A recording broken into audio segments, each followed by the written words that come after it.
Assalamualaikum warahmatullahi wabarakatuh. Saya, perwakilan dari kelompok 2, akan presentasikan tentang teori-teori perkembangan menurut psikologi. Disusun oleh Anggit Magfiratul Ula, Anggun Magfiratul Ula, Anissa Yasfa Zahra, Asfiya Irniza Rasulullah, Aulia Hanifah Thorik, Devi Novitasari. Yang pertama, teori perkembangan menurut Sigmund Freud. Di dalam teori psikoanalisa, Sigmund Freud menjelaskan bahwa fase perkembangan individu didorong oleh energi seksual psikis yang disebut dengan libido. Tujuan dari perkembangan adalah terbentuknya kepribadian dewasa yang matang, bebas dari anxiety atau kecemasan yang tidak disadari, dan mampu mengadakan hubungan yang sehat dengan manusia lain. Struktur kepribadian menurut Freud terdiri dari yang pertama, id, berisi energi psikis termasuk insting yang merupakan bawaan sejak lahir dan memiliki banyak tuntutan yang selalu memaksakan kehendak serta dikendalikan oleh prinsip kenikmatan atau pleasure principle. Ego merupakan struktur kepribadian yang berurusan dengan tuntutan realitas. Prinsip kerja ego yaitu menunda keinginan sampai ditemukan objek yang sesuai atau reality principle. Yang ketiga, superego. Superego adalah sistem kepribadian yang berisikan nilai-nilai dan aturan-aturan yang sifatnya evaluatif atau menyangkut baik buruk. 2. Teori perkembangan menurut Erik Erikson. Teori Erik Erikson membahas tentang perkembangan manusia, dikenal dengan teori perkembangan psikososial. Salah satu elemen penting dari teori ini adalah perkembangan persamaan ego. Persamaan ego adalah perasaan sadar yang kita kembangkan melalui interaksi sosial. Menurut Erikson, perkembangan ego selalu berubah berdasarkan pengalaman dan informasi baru yang kita dapatkan dalam berinteraksi dengan orang lain. Ego yang sempurna digambarkan Erikson memiliki 3 dimensi.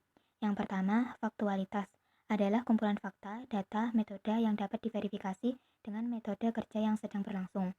Yang kedua, universalitas, yaitu hal-hal yang berkaitan dengan kesadaran akan kenyataan atau sense of reality. Yang ketiga, aktualitas, adalah cara baru dalam berhubungan satu dengan yang lain, memperkuat hubungan untuk mencapai tujuan bersama. Ketiga, teori perkembangan menurut Jean Piaget. Teori Piaget sering disebut dengan genetik epistemologi karena teori ini berusaha melacak perkembangan kemampuan intelektual, bahwa genetik mengacu pada pertumbuhan developmental, bukan warisan biologis atau keturunan. Perkembangan kognitif merupakan pertumbuhan berpikir logis dari masa bayi hingga dewasa. Menurut Piaget, perkembangan yang berlangsung memiliki 4 tahap, yaitu tahap sensori motor, biasanya terjadi pada usia 0 sampai 1,5 tahun. Anak hanya mampu melakukan pengenalan lingkungan dengan melalui alat gerak, seperti tangan, kaki. Yang kedua, tahap praoperasional. Biasanya terjadi pada usia 1,5 tahun sampai 6 tahun. Aktivitas berpikirnya belum mempunyai sistem yang terorganisasikan. Anak sudah dapat memahami realitas di lingkungan dengan menggunakan tanda-tanda dan simbol. Yang ketiga, tahap operasional konkret. Biasanya terjadi pada usia anak 6 sampai 12 tahun. Anak sudah cukup matang untuk menggunakan pemikiran logika atau operasi, tetapi hanya untuk objek fisik yang ada saat ini. Yang keempat, tahap operasional formal. Biasanya terjadi pada anak 12 tahun ke atas. Anak tidak perlu berpikir dengan pertolongan benda atau peristiwa konkret. Ia mempunyai kemampuan untuk berpikir abstrak. Yang keempat, teori perkembangan menurut B.F. Skinner. Asas pengkondisian operan B.F. Skinner dimulai awal tahun 1930-an, pada waktu keluarnya teori behaviorism. Pada waktu itu, model pengkondisian klasik dari Pavlov 1900 telah memberikan pengaruh yang kuat pada pelaksanaan penelitian.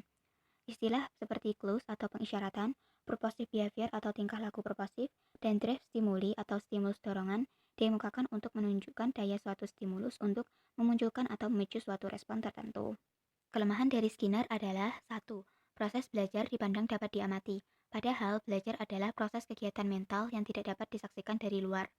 Yang kedua, proses belajar dipandang bersifat otomatis mekanis, padahal setiap siswa memiliki kemampuan mengatur diri yang bersifat kognitif sehingga bisa menolak ataupun merespon.